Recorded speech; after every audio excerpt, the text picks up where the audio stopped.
அவங்க அதை எப்படி அவமதிச்சாங்க? நீ தான் வெளியில போயிட்டியே, தேசிய கீதம் இறுதியில தானங்க பாடணும்.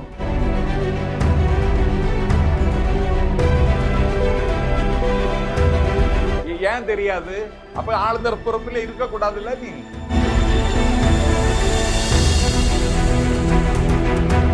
நான் தமிழ் வாழ்த்தையும் பாடி தேசிய கீதத்தை எந்த கிருத்தனாவது பாடுவானா?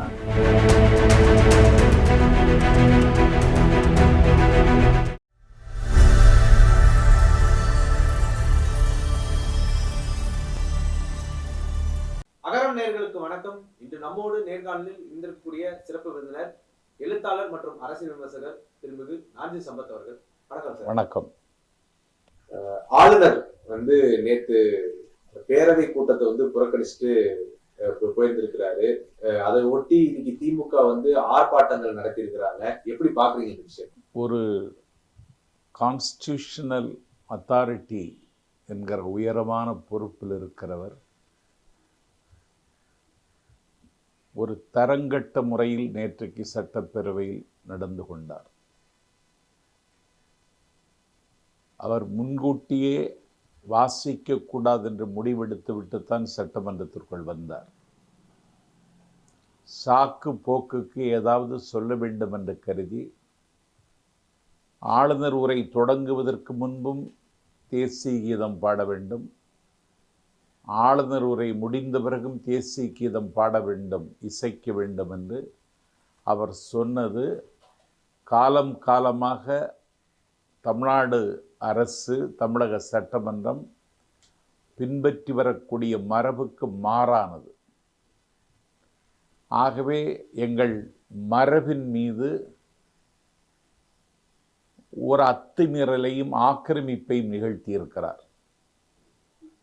ஒரு சனாதன வெறியர் ஆளுநர் என் ரவி இப்படி நடந்து கொண்டதற்கு என்ன காரணம் என்று கேட்டால், நேற்று முன்தினம் எழும்பூர் அருங்காட்சியகத்தில்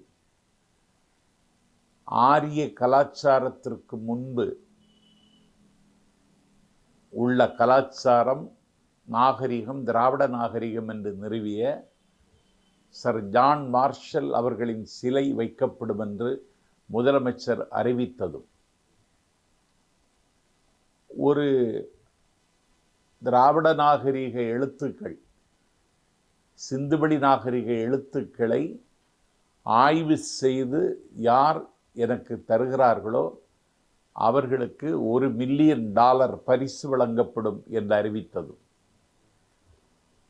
ரோஜா முத்தையா நூலகத்தில் இருக்கிற சிந்துவெளி நாகரிகம் என்கிற அந்த அமைப்போடு சேர்ந்து சிந்துவெளி நாகரிகம் திராவிட நாகரிகம் என்பதை வெளிப்படுத்துகிற தமிழ் அறிஞர்களுக்கு பணமுடிப்பு வழங்கப்படும் என்று அண்ணன் ஸ்டாலின் அறிவித்ததும், ஆகவே தமிழினுடைய வேர்களை தேடி இவர்கள் பயணம் செய்கிறார்கள். ஆகவே நம்முடைய வேருக்கு நடுக்கம் வந்துவிட்டது என்கிற ஆத்திரத்தில், அழுக்காரில் அவர் சட்டமன்றத்திலிருந்து வெளிநடப்பு செய்திருக்கிறார். இதற்கு கடுமையான கண்டனம் இன்றைக்கு நாடு முழுக்க எழுந்திருக்கிறது. திராவிட முன்னேற்றக் கழகம் இன்றைக்கு எல்லா இடங்களிலும் இன்றைக்கு கண்டன ஆர்ப்பாட்டத்தை நடத்தி தங்கள் கண்டனத்தை பதிவு செய்கிறார்கள். இந்த ஆளுநரை உடனே திரும்ப பெறுவதற்கு ஒன்றிய அரசு முன்வர வேண்டும். இல்லாவிட்டால் இவரை திரும்ப பெறுவதற்கிலே நீங்கள் தாமதம் செய்வீர்களானால் அவரை திரும்ப பெற வைப்பதற்கு நாடு தழுவிய போராட்டம் நடத்த வேண்டிய தேவை தமிழ்நாட்டு மக்களுக்கு இன்றைக்கு வந்திருக்கிறது. ஆளுநர் என்ன சொல்லியிருக்கிறார் அப்படின்னா, தேசிய கீதம் அவமதிக்கப்பட்டிருக்கிறது அப்படின்னு சொல்றாங்க. அப்படி சட்டமன்றத்துல தேசிய கீதம் அவமதிக்கப்பட்டிருக்கு இல்லையே. தமிழ்தாய் வாழ்த்து பாடிய உடனே அவர் வெளியேறிட்டாரு. தேசிய கீதம் இறுதியில தான் இசைக்கப்பட வேண்டும். தேசிய கீதம் அவமதிக்கப்படும் என்று சொன்னது எதை வச்சு சொல்ற நீ?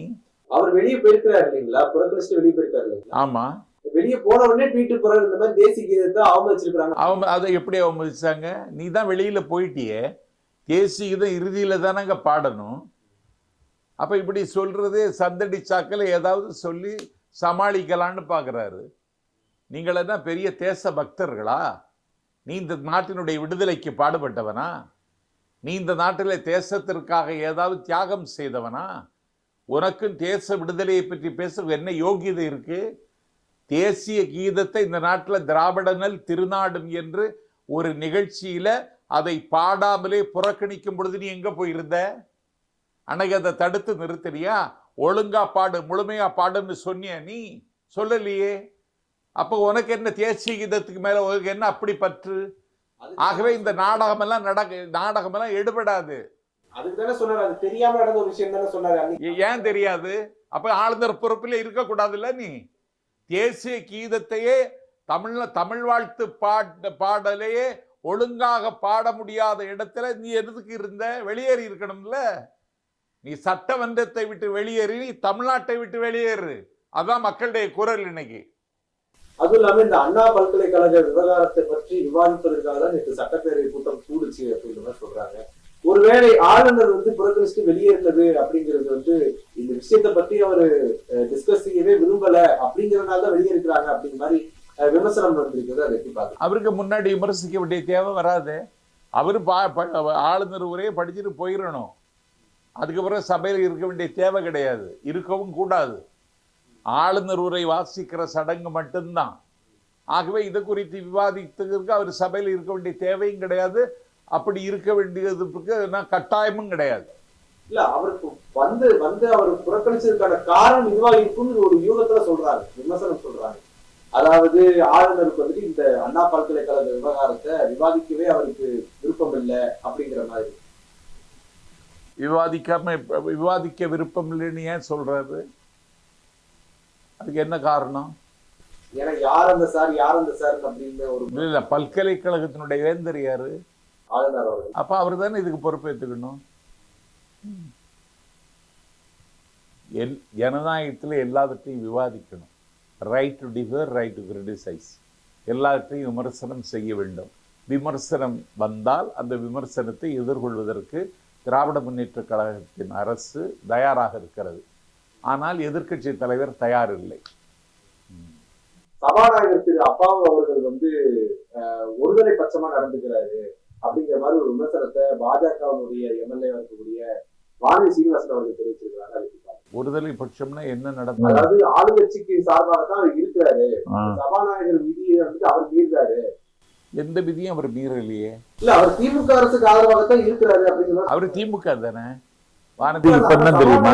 போது அவருக்கு நடுநிலையா இருக்கணும். நடுநிலையாகத்தான் இருக்கிறாரு அவர். அப்படி இல்ல, அதுக்கு என்ன காரணத்தை சொல்லுங்க. வானதி சொல்லுவாங்களா? இல்ல, அவர் அந்த விதிகளை மீறி பல்வேறு விஷயங்கள் பேசியிருக்கிறாரு.